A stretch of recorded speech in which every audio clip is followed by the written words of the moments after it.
উলামায়ে কেরামের রাহাবারিতে গাজার মজলুমের পাশে দেশের শীর্ষ উলামায়ে কেরামের নিবিড় তত্ত্বাবধানে এবং ফিলিস্তিনের স্বেচ্ছাসেবক টিমের সমন্বয় পরিচালিত হয় প্রতিটি কার্যক্রম।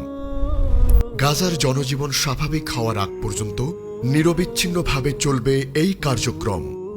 শহীদি কাফেলায় সামিল হতে থাকছে সর্বনিম্ন 10 টাকা দিয়ে অংশগ্রহণের সুযোগ।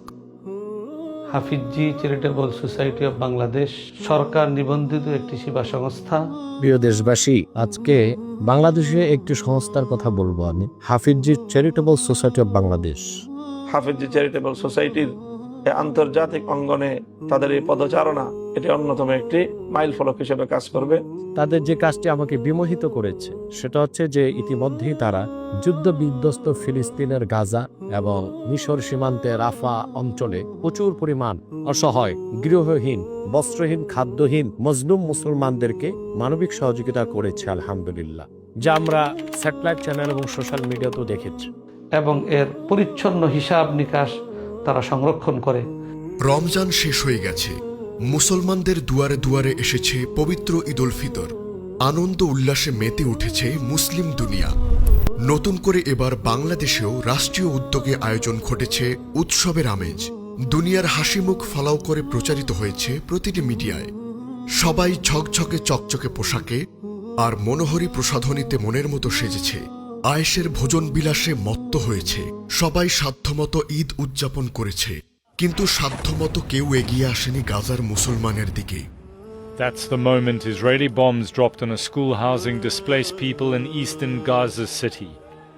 ঈদের দিনেও গাজায় যুদ্ধ চলেছে আমাদের ভাই বোন এবং শিশুদের ওপর। ইসরায়েলের মিসাইল ছোড়া বন্ধ হয়নি। ঈদের দিনও ৭৬ জন শহীদ হয়েছে গাজায়। তাদের দুয়ারেও ঈদ এসেছে, কিন্তু তাদের উদযাপন করতে দেওয়া হয়নি। গাজার কথা কেউ বলেনি, গাজার কথা কেউ মনে রাখেনি। নিষ্পাপ শিশুদের জরাজীর্ণ মলিন মুখগুলো কারো হৃদয়ে দয়ার উদ্রেক ঘটায়নি। কেউ তাদের খেলনা সামগ্রী কিনে দেয়নি। মার্কেটে মার্কেটে শিশুদের কত দৃষ্টিনন্দন জামাকাপড় প্রস্তুত হয়েছিল, সেখান থেকে একটি কাপড়ও গাজার শিশুদের ভাগ্যে জোটেনি।